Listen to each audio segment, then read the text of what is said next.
I'm just going to do a little video about doing voice training exercises.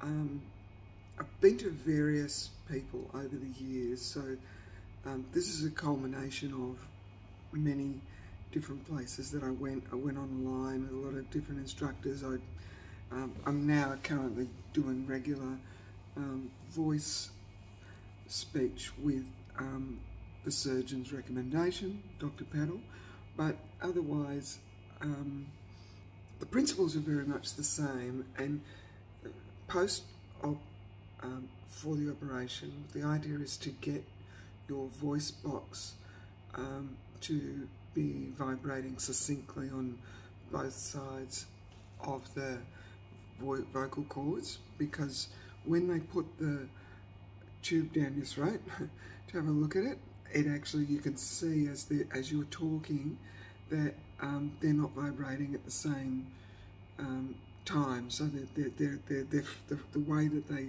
talk when you're talking, it's vibrating internally. It doesn't. So there's my technical terms for it. But look, essentially what you're doing is you're using your voice, your mouth to vibrate and stretch those vocal cords up and down and get it,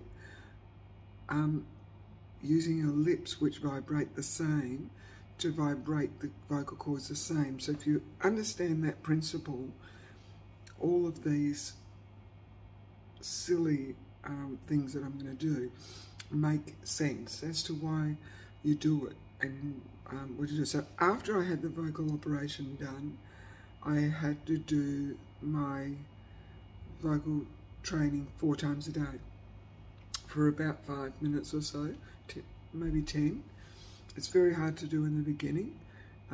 You have to drink water a lot, and you find that you might you have a tendency, you've got to stop before you stretch it too far that you don't cough. But essentially, the simple ones that I was doing was that you're doing things where you're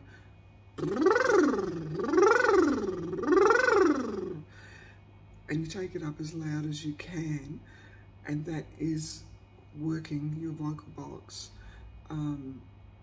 the same as what's vibrating there.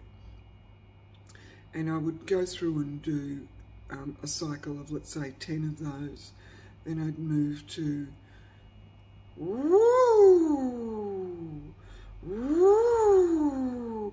And what you're doing there is you're stretching the vocal cords and getting more sound out.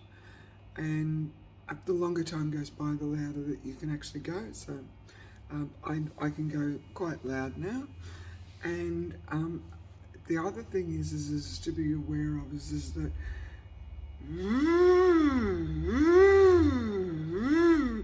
I'm using air as if I'm blowing through a straw, and I'm vibrating my lips slightly, that you can feel it as it's coming through. So that also really helps. A bit of back pressure really helps in alignment. And I found that the more I do that, the more that it resets itself if I start to fall back into bad habits.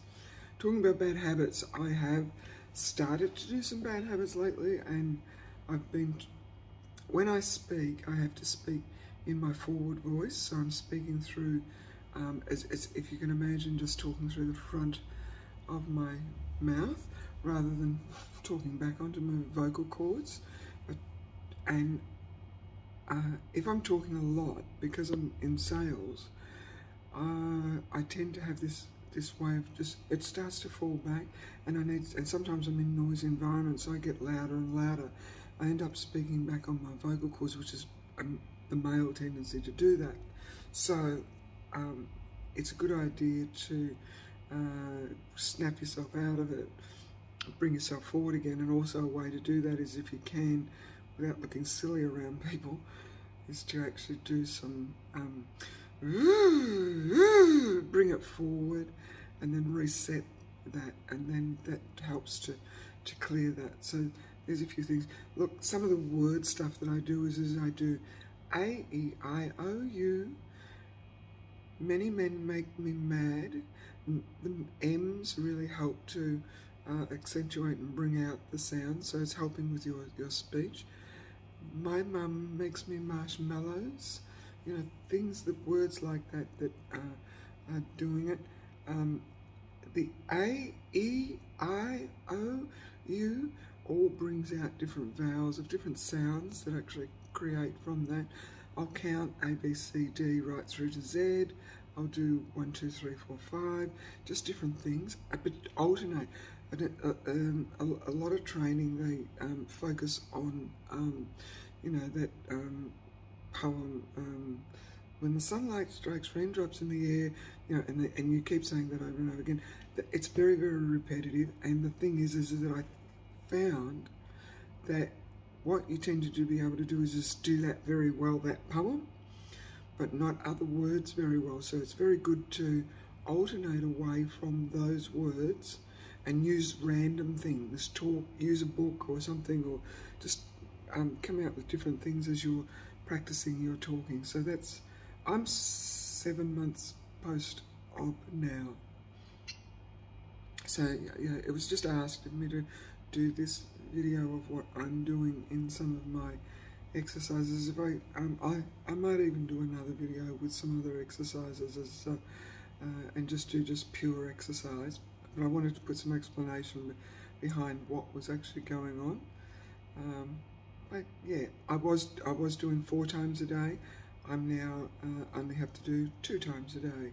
So I just do it in the morning when I'm driving to work, and in the night when I'm driving back home. That works perfectly well for me as I'm going. Okay, hope that helps.